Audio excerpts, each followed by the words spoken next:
Okay. What's going on, everybody?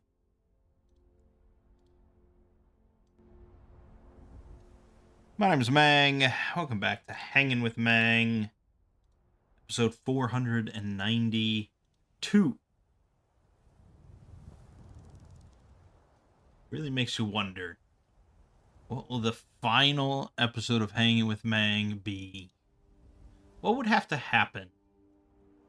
I think really I'd probably have to die, I think, or be like severely injured.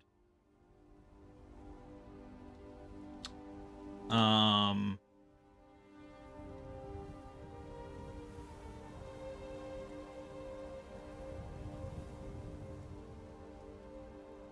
I can't really imagine.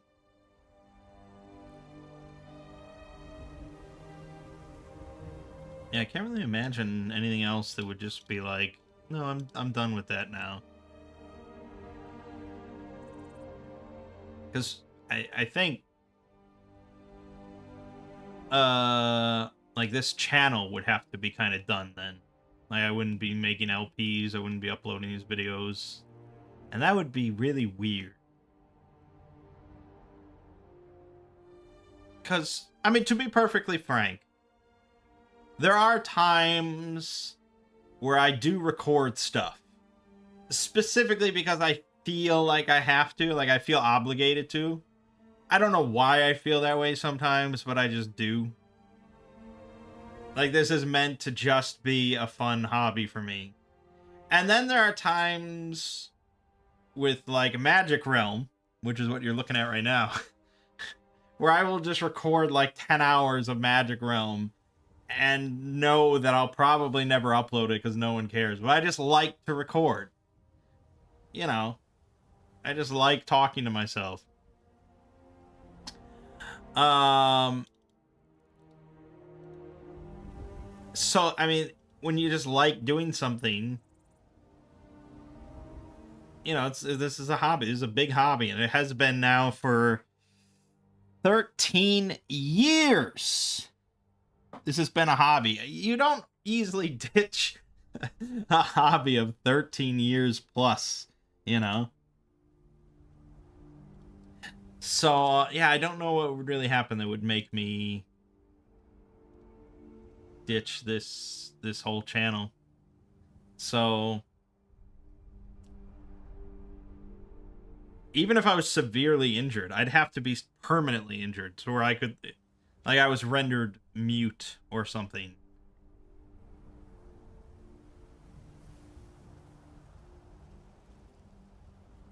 Yeah, I mean, if I was, like, permanently disabled in some way or handicapped where I just couldn't do it, or dead, then that will be the last Hanging with Mangg.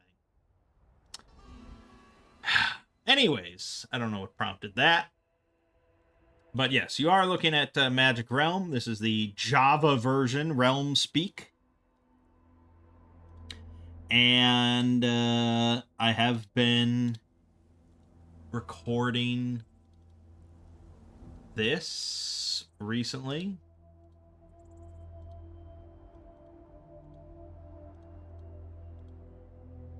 So I mean, there's definitely a chance you'll see that footage uploaded.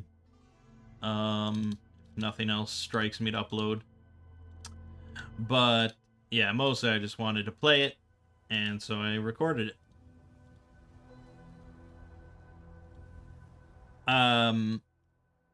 But well, Unicorn Overlord came out on Thursday, I think.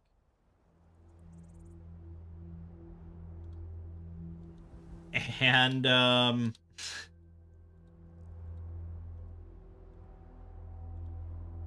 I bought it on Switch, and then I fired it up in the emulator. And there is only one emulator now. There's only Ryujinx because Yuzu got into some hot water with Nintendo because they had a Patreon where people could pay for like early access or whatever. So Nintendo does not like any time money is involved with emulation. They know that they're never going to be able to stop emulation. It's just never going to happen.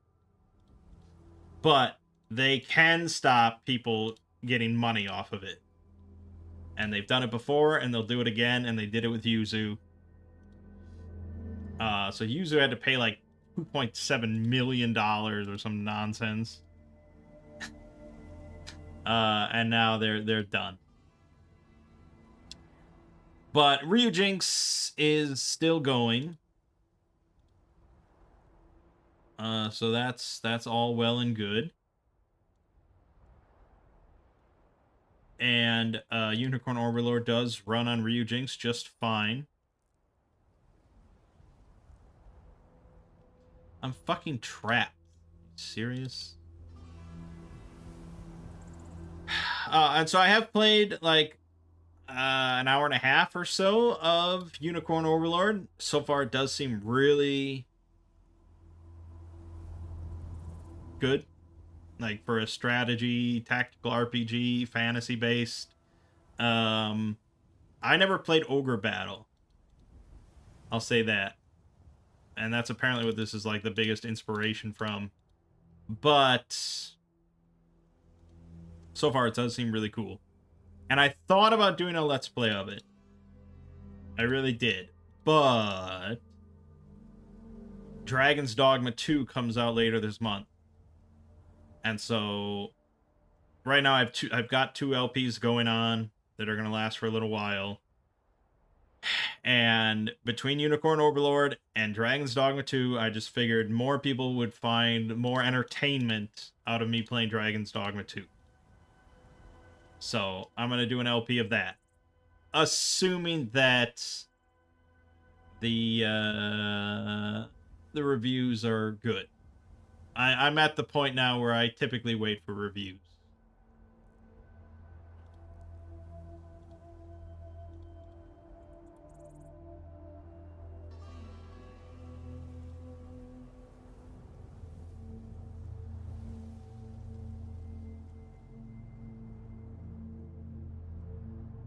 Guess I could potentially fight it.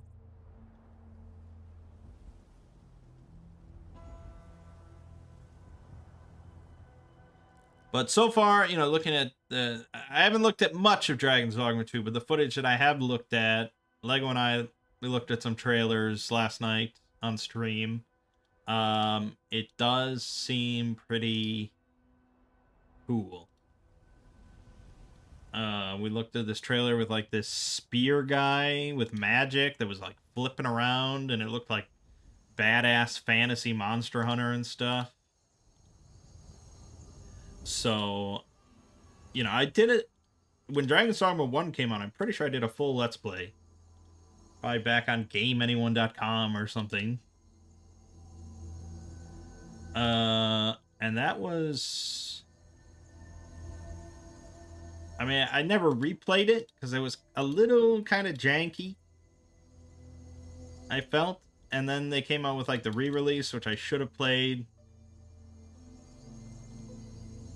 but I didn't. But yeah, Dragon's Dogma 2 looks pretty good. Should be a fun Let's Play, I think.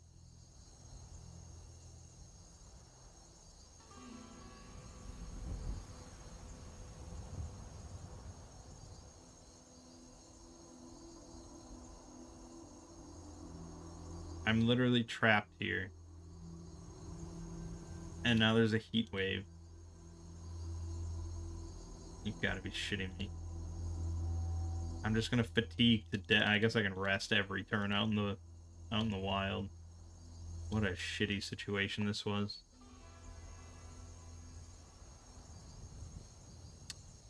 So that's that. Right now, of course, we have some Gloomhaven going on and Astalon going on. That's all well and good. At some point, I did record footage for Dragon's Down on Tabletop Simulator, and of course these Magic Realm videos. But much like plenty of other things I've recorded, who knows when it'll ever be uploaded, if at all.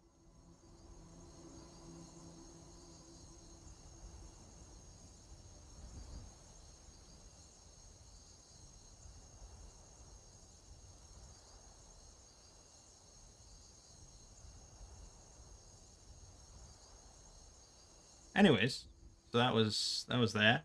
That's what's going on with that. And on Two Brothers, we were playing Secrets of Grindia. No one seems very interested in that, unfortunately.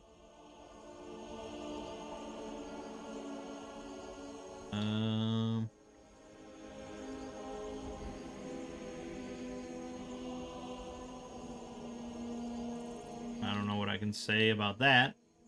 It is a pretty cool little game, especially for the price and everything.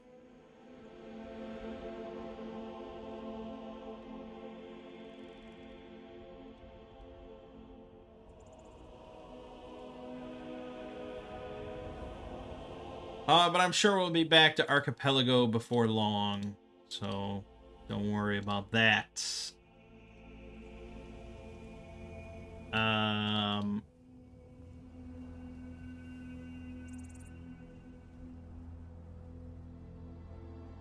This is miserable. This is really where you just restart because it's so stupid.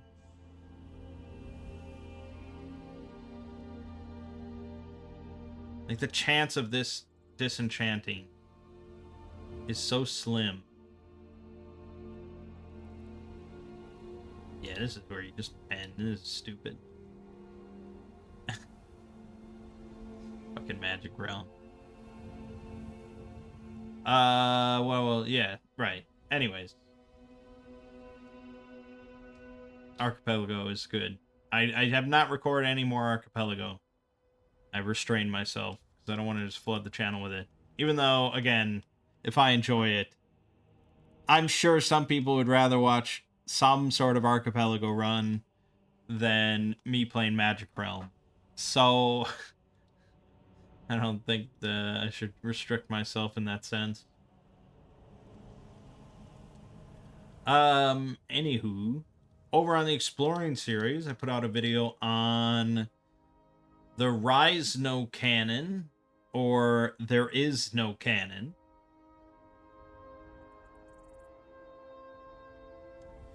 And yeah, I mean, I said the Rise No Canon in the title because I was debating. But if I just say the title is There Is No Canon, it's a good title, I guess, but I felt like it was meant to be kind of like, I don't know. I felt like that wasn't meant to just be out there up front that much. It was just like, oh yeah, here's an article about this thing called the Rise No Canon, and blah blah blah. And then you think about it, and you're like, oh, there is no canon. I get it. There was supposed to be an I get it moment, where if I just say it, then, you know, there is no getting it. I don't know, I guess. It's hard to say. I saw some comments, though, that were like, oh, why do you say the Rise No Canon when the title's clearly There Is No Canon? The other defense that I have for that is that canon in the title is spelled with two N's, like an actual cannon.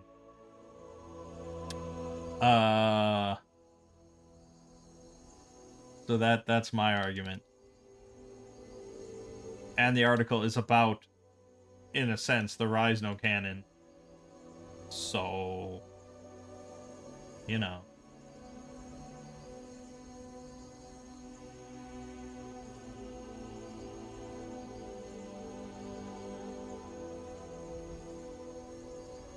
Anywho, this week I worked on a video for the armaments of the Necron.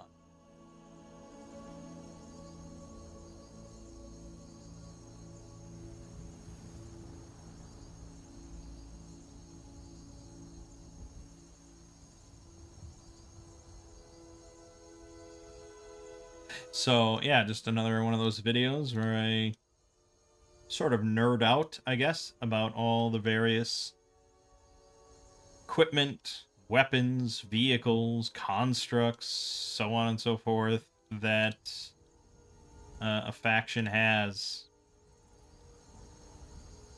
And yeah, I mean, I started doing those armament videos just because it was kind of interesting to me personally, having all these, taking a look at all the overpowered, over the top stuff that's in the 40K universe. It is funny though, just to think like how much of that stuff sounds really like juvenile. It sounds like it was written by like a 14-year-old or like a group of 14-year-olds in high school. Like, oh yeah, and the cool robots, they have the doomsday cannon and the annihilation barge, and the obliterator juggernaut, dude, are all these things. Like everything.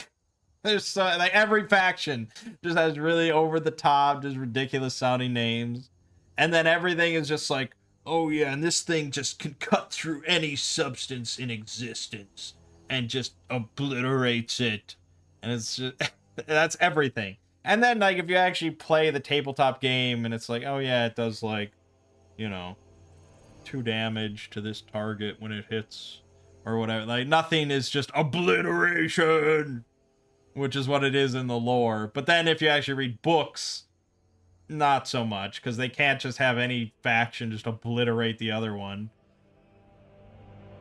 So it's like, yeah, Necrons are the most technologically advanced species ever, pretty much. And they have, they can just snuff out stars at will, and they can atomically obliterate any substance in existence. And yeah, they don't really win that many battles or anything. They're just kind of around.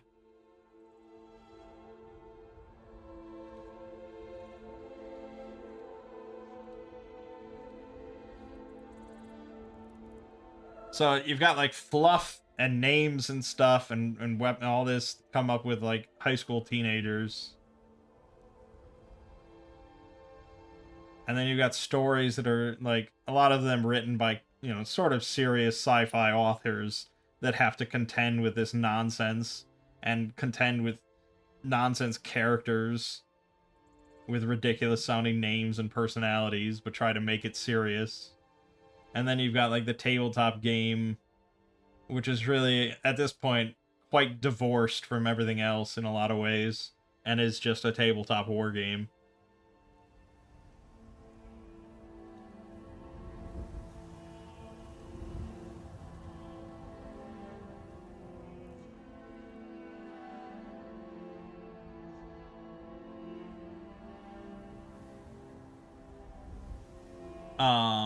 But I digress.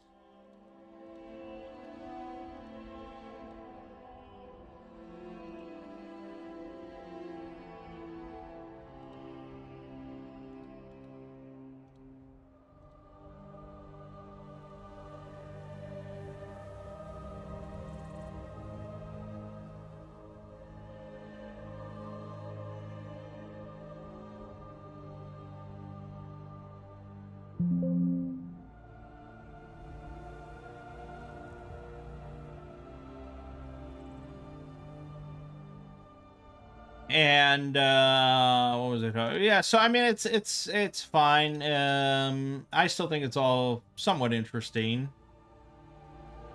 But it's a lot of work still, even stuff like this where it's just like, yeah, it's basically just a video listing off and doing like 1-sentence descriptions of a lot of different weapons and vehicles and stuff.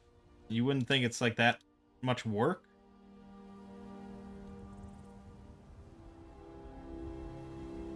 And it's one faction. Like, I'm not comparing all these different factions.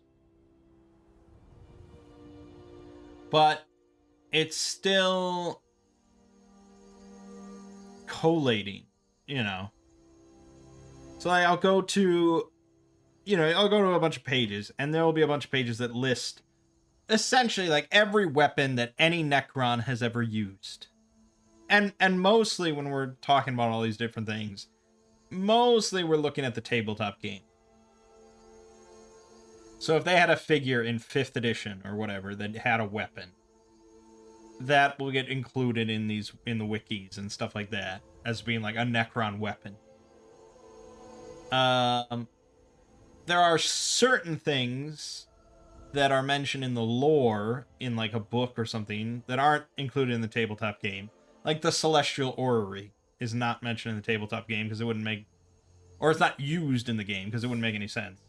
But I included it in the video because it's really an interesting thing and one of their most powerful tools. But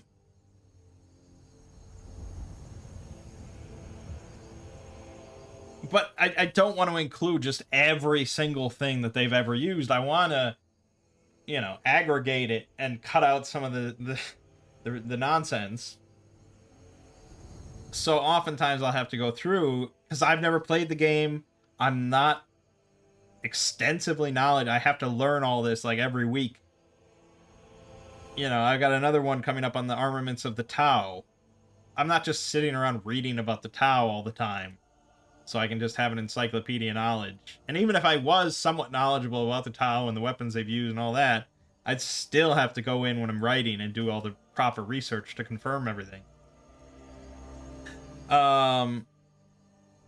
But yeah, like, for me, I've never played the tabletop game. I don't know off the top of my head what the average Necron warrior uses as his weapon. Now I know that it's the Gauss Flayer, but I'm sure if you ask me next week, I'll probably forget that.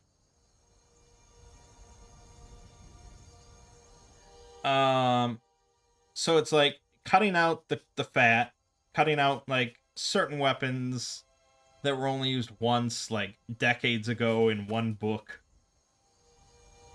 one rule book or something like that, and there's just not much to say about them. And then, yeah, basically just reading and reading and reading about all these different things, and like, okay, is this comparable to this? Can I lump this together with this and compare it to this in like the same sentence? Does this do something unique that I need to mention? There's all these things, just a lot of reading and collating and putting it together. And then, yeah, it's certainly work. I'm sure plenty of people would love the idea of sitting there during your week to write a script about all the weapons and vehicles that the Necrons use in Warhammer 40k.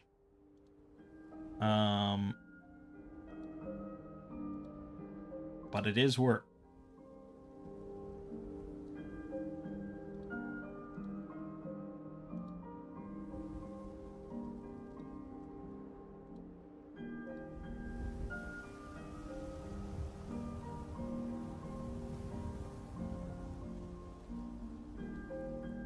So we've got just a handful of just 3, I think, 40k videos left. We've got Fulgrim, we've got Magnus the Red, and then Armaments of the Tau. And it's funny that it's Armaments of the Tau and not the Eldar, because a long while back, not that long back, I think it was November, I wanted to work ahead on some videos for January. And one of those was going to be a 40k video, and I decided it was going to be Armaments of the Tau, because I figured that one's probably further away, and I'll probably do Armaments of the Eldar before then. So, that's not going to go on the polls, so I'll just start working on Armaments of the Tau. So that script is actually partially written. Not much, but partially. And that's going to be one of the final ones.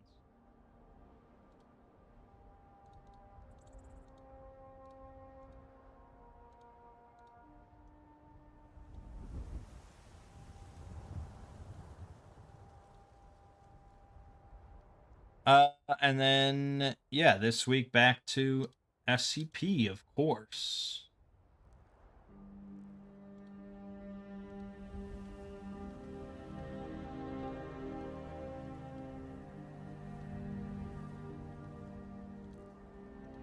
Some sort of SCP, I don't remember.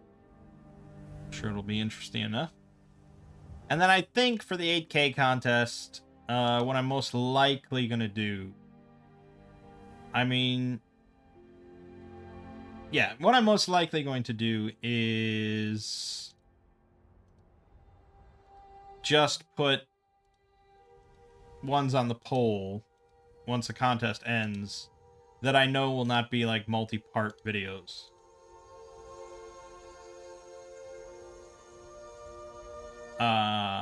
And so that way we can do the dead. We can do Magic Realm just takes up so much thought whenever I look at it. We can finish the 40K stuff while doing some SCP 8000 stuff, and then move on to the rest of the 8000 stuff after we're done with 40K.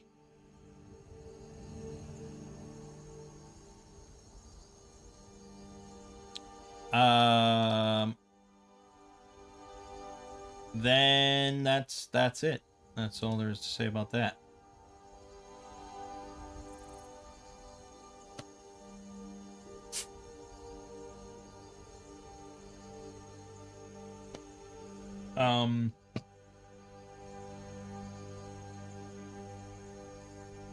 For solo role manging this week,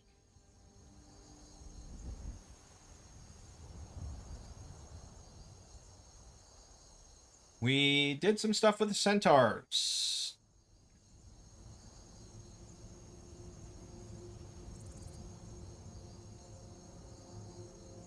Yeah, I guess I kind of want to just resolve this plot line that we have going on with these warring centaur factions.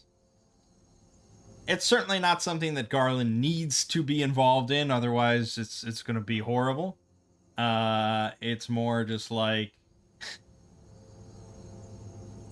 he wants to bring about a somewhat peaceful resolution, whereas if he doesn't get involved, eventually some sort of nation is just going to crush them if they keep causing trouble.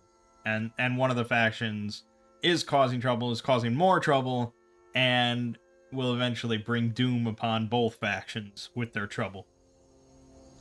So at the very least, Garland wants to save the good faction, the one that's trying to be peaceful. If it comes around that he can't save the other faction, so be it. But he's going to try.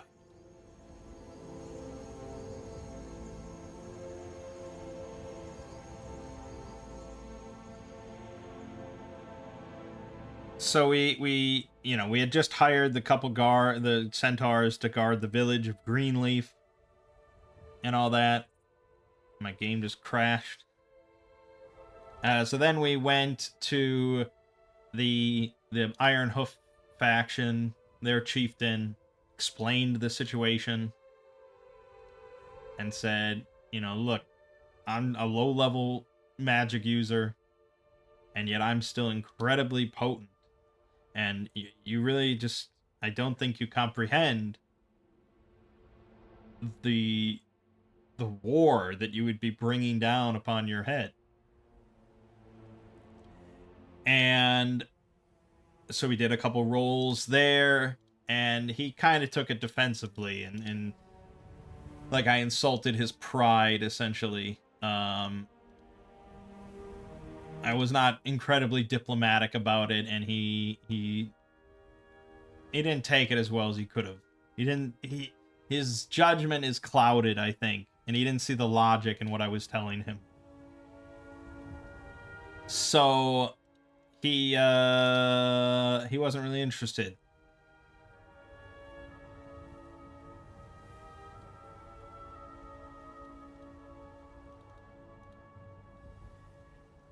So then, much like the other chieftain, who was also not listening, I was like, okay, look, is there anything I can do for you? Is there any way I can prove, my capabilities to you so you understand what I'm saying and that I'm trying to help you? And so we rolled up a quest and sat there for a while to think of what exactly this all means.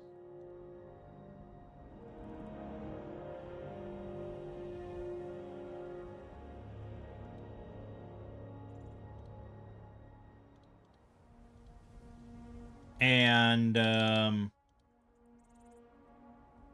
basically we came up with this plot line for him that hundreds of years ago, this kind of psychopathic nobleman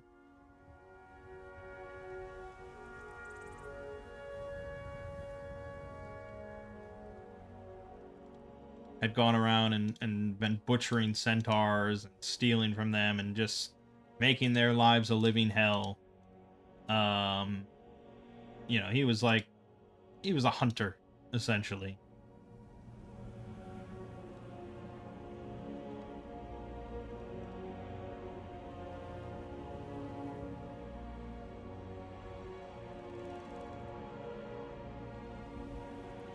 And one of the things he had taken secretly, unbeknownst to most of the centaurs, was like this heirloom of the chieftain's bloodline, sort of like a symbol of their bloodline. And so it had been kept a secret because he didn't, the family didn't want anyone else to know that it was taken. But this nobleman had it. They never got it back. The nobleman died at some point and was buried in the family tomb. And so as revenge,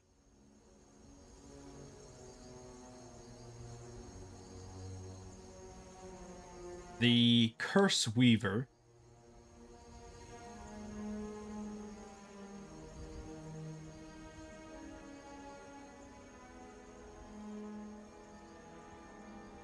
of the centaurs weaved a great curse on this tomb.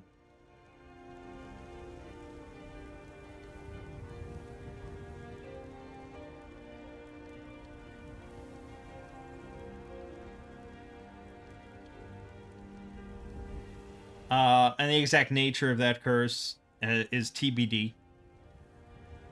I'm not quite sure, but of course there's going to be undead there and stuff like that. There may be some other fun things involved with having a cursed tomb. I don't know, maybe I'll look up some fun curses.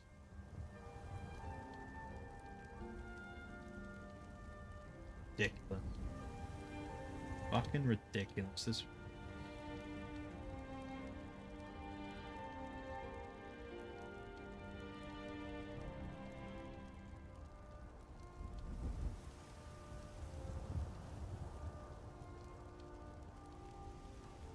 And so something, of course, has warded them off, prevented them from ever going to this cursed tomb to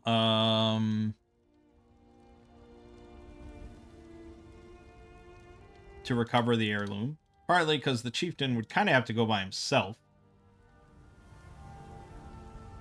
because he doesn't really want anyone to know.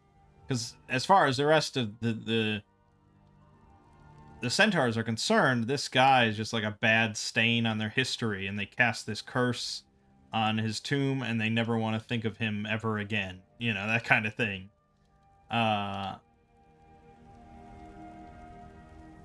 And so, knowledge of the tomb's location has, of course, faded away. And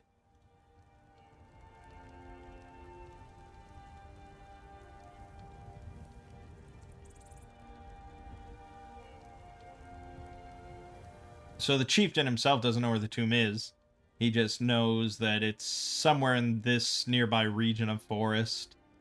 And he's not going to go over there himself because it's haunted. It's cursed. And so it's kind of the perfect thing to dump onto this little annoying asshole human that he has to deal with, you know.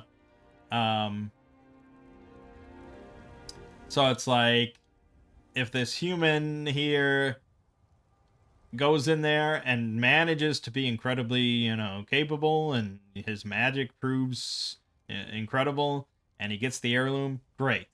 But most likely he'll probably just die, and that's okay with him because he doesn't really like humans that much.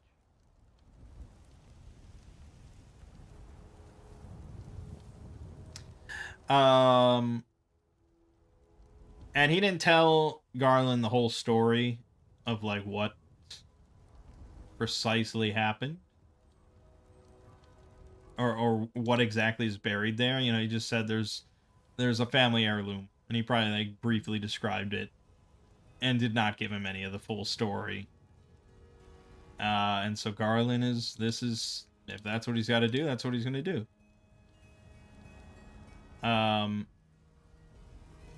And then, but Garland's not dumb. He's not going to go into this haunted tomb by himself. He wants someone that's capable, that can handle themselves in a scuffle against potentially some undead. And so initially my plan was just go back to like Guthwald and hire a sellsword or two. But then I was like, well, why don't we actually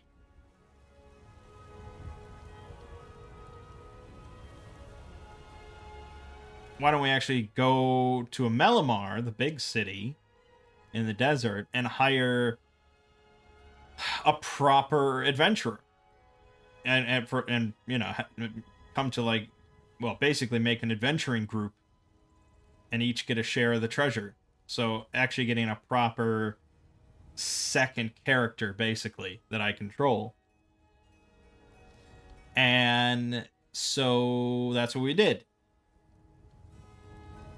And there's a separate PDF file. There's a separate document called like the Dusky Dragon Inn or something. And that just has a load of pre-made characters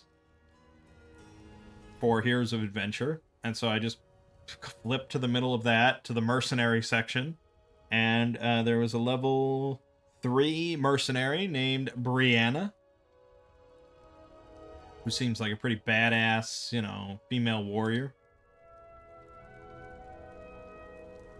So, you know, it's basically like if a second player joined my game. Like, we're not going to really squibble over, like, does she want to go on this or anything. It's just like, yeah, of course she wants to go. She's an adventurer, and this is an equal share of treasure in a tomb. Of course she's going to go. So we did that.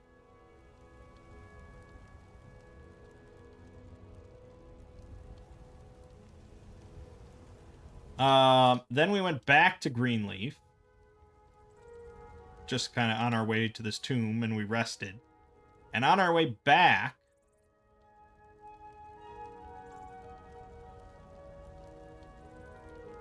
while staying in Greenleaf, every day since I had talked to the other chieftain, I had been rolling a d20 to see if to see when he raids, because he was gonna raid Greenleaf, you know, because I had kind of hurt his pride. He's definitely not gonna stop, so he's like, all right, I'm gonna fucking send a raid there. We're gonna do this. And so I had just been rolling d20 every day with like an escalating chance, and it just so happened that the day that her and I were staying there and about to leave, that's when the raid happened. So, I set this up with Roll20 as like a grid-based full combat. Me and Brianna, 2 guards, one of them being a centaur, against 4 invading centaurs. And so we did the combat, which was really fun. I like it was, it's like playing just a tactical RPG kind of, but with unlimited flexibility on what I can do. And so, like the first round, I used my portal spell, charged, and I sent two of the centaurs 120 feet up in the air. Afterwards, I realized I could have sent them up 240 feet, but it's enough. So then the other two centaurs, Brianna charged in because she's a frontline badass.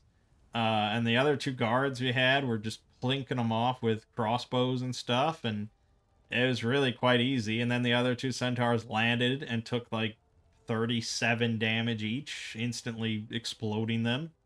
And it was a very easy combat overall. But it was fun.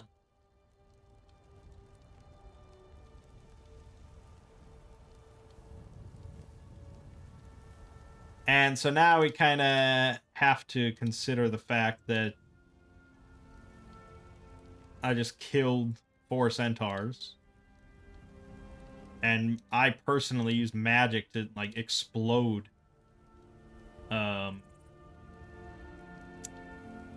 explode 2 of them.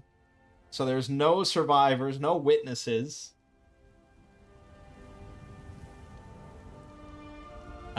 Except for, people of Greenleaf. So I don't know how exactly word will get back to the chieftain. If I had to guess, maybe a sequence of events that's possible is that they don't return from the raid, so he sends some scouts or a scout or two to see if they're, what's going on at Greenleaf, and then they see some people maybe cleaning up the aftermath, because there's just like piles of centaur viscera and bones, and just, like, they exploded, so that cleanup duty will, and it'll probably take a little bit for the town to kind of figure out whose responsibility that is, because Garland ain't doing shit. You out of your mind? I saved your town. You clean it up.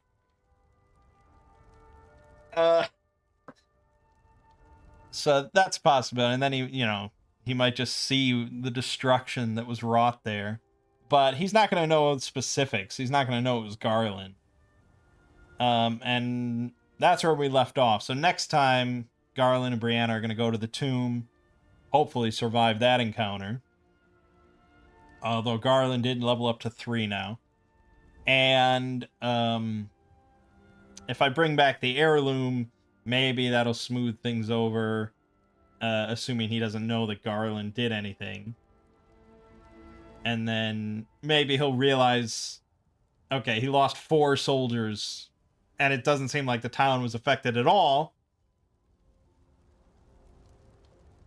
I don't know. We'll have to see how that all plays out. I mean, first is getting the heirloom, or dying trying. But yeah, it was a fun little session.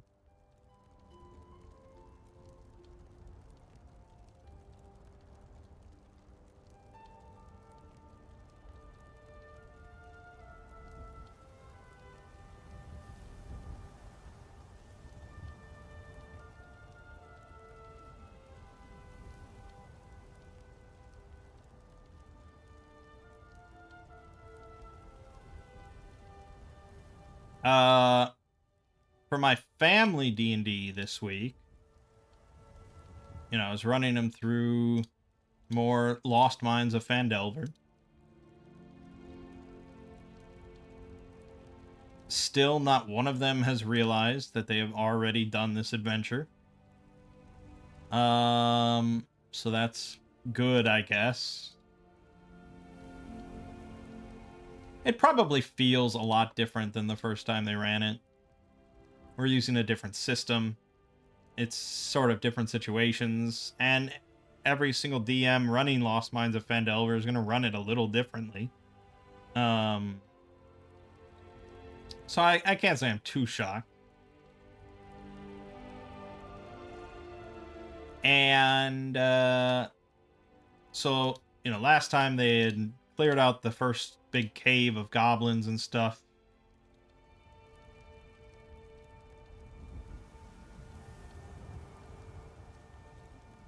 And so now they went on to the town of Phandalin,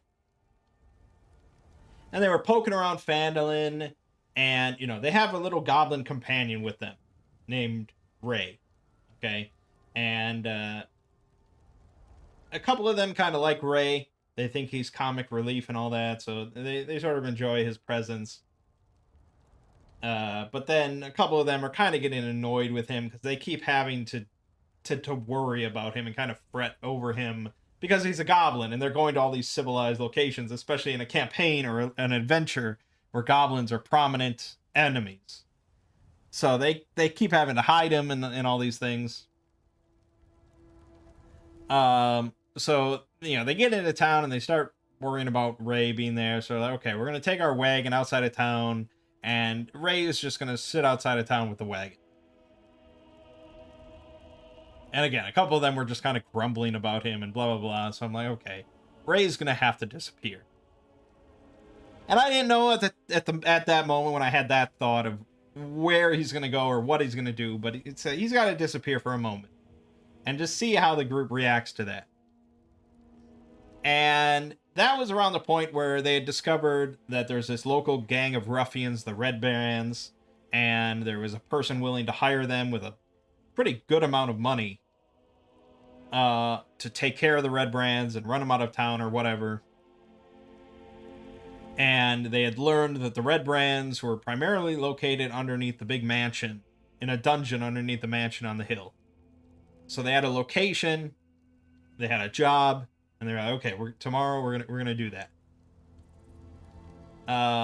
But then they went out to the wagon, you know, the next day, and they discovered that Ray was missing. And so at that point, you know, it was like, okay, Ray's not gonna be tempered. He's not just gonna be like down by the river nearby. And it's like, oh, okay, you're here. He has to be gone. And I didn't fully think that all through of like, okay, well, they might try and track him down. And I guess I could have had... I didn't want him dead. But it didn't make sense for, like, the Red Brands to, like, capture him or something. Like, why would they do that? So I was like, okay, well, there's a whole castle filled with goblins and this whole big goblin clan nearby. They're all over the place. So couldn't they have just come by and, like, kind of... Well, you know, he's like a lost puppy or something, so they just kind of cajole him or force him or whatever to follow them back to the castle, where he just becomes one of the clan. And had they really been mistreating Ray or something like that, had they really been treating him shittily, he could have become like kind of a major villain. I maybe would have led him to become like the new king or you know, through some hijinks or something like that. As revenge for how you treated me. But they treat him really, really well. They really like coddle him. You know, they give him like beef jerky and ration. They give him food all the time. They give him money just to make him happy. Like, they treat him really well. So he loves these guys. So he's not going to turn on him or anything like that. And of course, they wanted to follow. They wanted to find Ray. Two of them did not want to go and find Ray. They wanted to go to the mansion with the Red Brands. But they thought, you know, splitting the party would be a really bad idea, which is shockingly intelligent of them, I will say. And, you know, as a DM, it's like, if they split the party, then they split the party. I'm not going to say, hey, don't split the party. If that's really what they want to do, then fine. But it's generally a bad idea for multiple reasons. And so they all followed the tracks, which eventually led to the castle. And they just walked up to the front entrance of the castle, which is very specifically written that goblin archers will just fire out from arrow slits. So they got shredded by arrows. It was not a good start.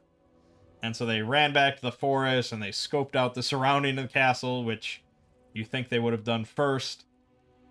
And then they snuck in like a side entrance.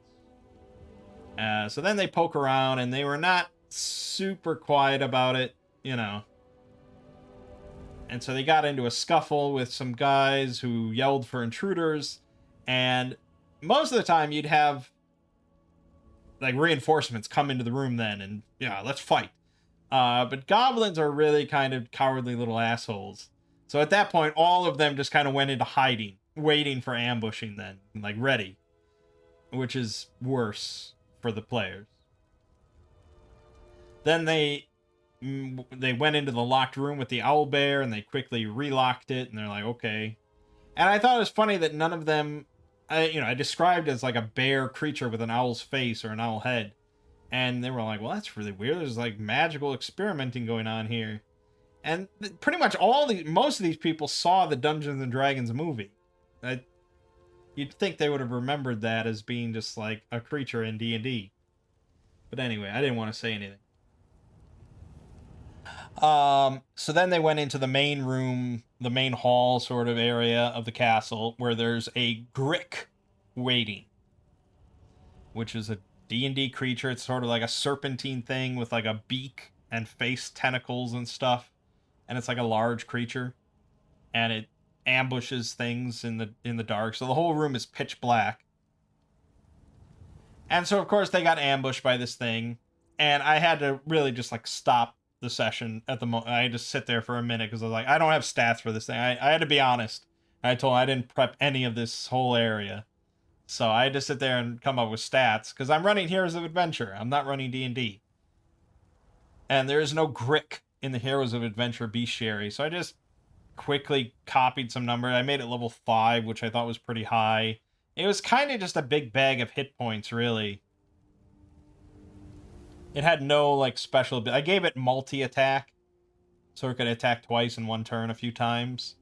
It was really just kind of a dangerous creature, but it wasn't very evocative. Like, there was nothing that really made it uniquely a Grick. And I think had I prepped it ahead of time, I could have come up with something more interesting. So it was a tough battle for them. I think a couple of them went down, took like mortal wounds, but they did eventually kill it. They were pleased. But rather than like going out the way they came and fleeing, they just kept going. Because they're like, we gotta find Ray. He's in here somewhere. We gotta find him. And I did have a location picked out, but they did not go that way. They went towards the front entrance, where there was a lot of stuff waiting for them. Because they heard the fight with the Grick, so they knew that the adventurers were in the next room. So they were all waiting in ambush. And there was a tripwire right there where they walked through. So I'm like, alright, I get to be a real asshole here. So I did the trap. They took some damage from that. And then they tumbled right into this big fight with goblins and hobgoblins. And that was also a really rough fight. They were just rolling really poorly. And I was rolling really well. And they're like, I think he's cheating. They thought I was cheating. And I'm like, well, when a DM does it, it's not cheating. It's called fudging. I never... No, that's not true. I do fudge occasionally to do more damage. And that's really if like a 1 comes up on a d6 or something and it's like a trap or some sort of ambush. I mean, something like that. 1 always just seems so weak for something that should be punishing. So I'll usually bump that up to like 3. That's the only time I ever bump up damage, really. And fudging dice so that it hits instead of misses... In combat, never. Out of combat, probably also never, really. Or almost never. So if I told them this, if I do fudge, typically it's to be nicer to them. I will cut damage in half if I think it'll kill them or something like that.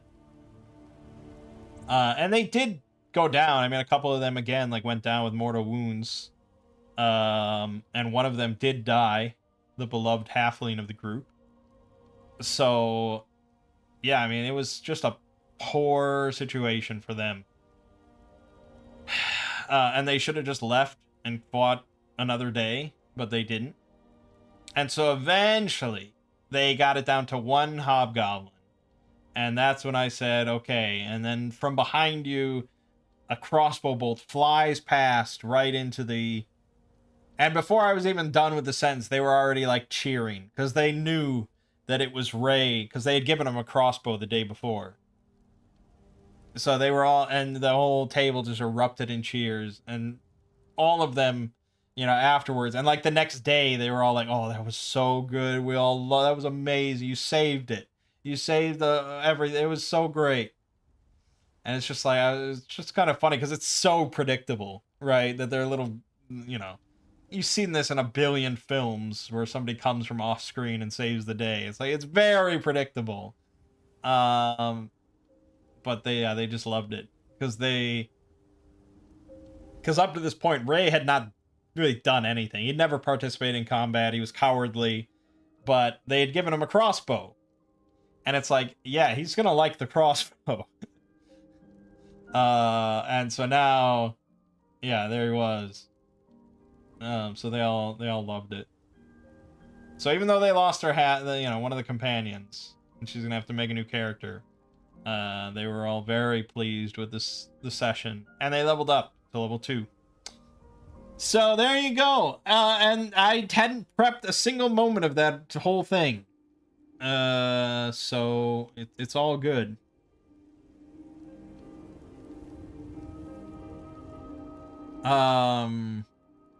Yeah, I mean, overall, it's going all right. And actually, we have never, for my family and me DMing, I don't think we've ever done a campaign this long.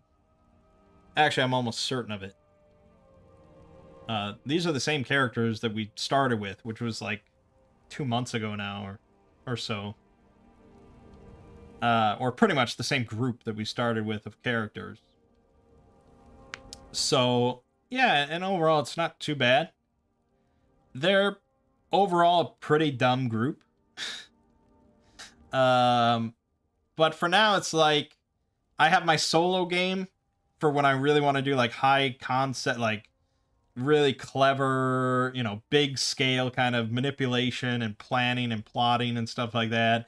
But then for them, it's like, yeah, they kind of bumble around with goblins and, you know, they get into combats, and now we do grid-based combat, and there's a lot of dice rolling, and, you know, it's two very different types of games. I think when I first started, you know, I expected them to be like my personal group of friends and when we play, and they are just not. They're just not, and they probably never will be.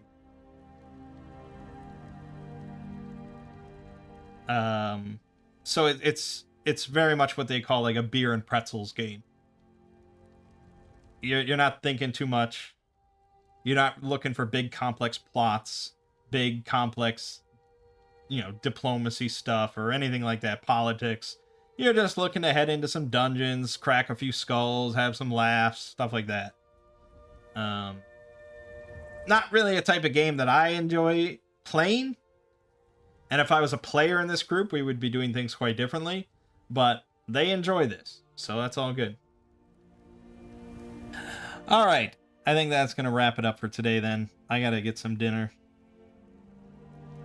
So, more Gloomhaven, more Astalon, some more Two Brothers Play, and solo role-manging, all that stuff. And then armaments of the Necron over on the Exploring series, for those that want to hear about Doomsday Cannons and Gauss Obliterators. But for now, my name is Mangg. This has been Hanging with Mangg. And I'll see you fine folks next week.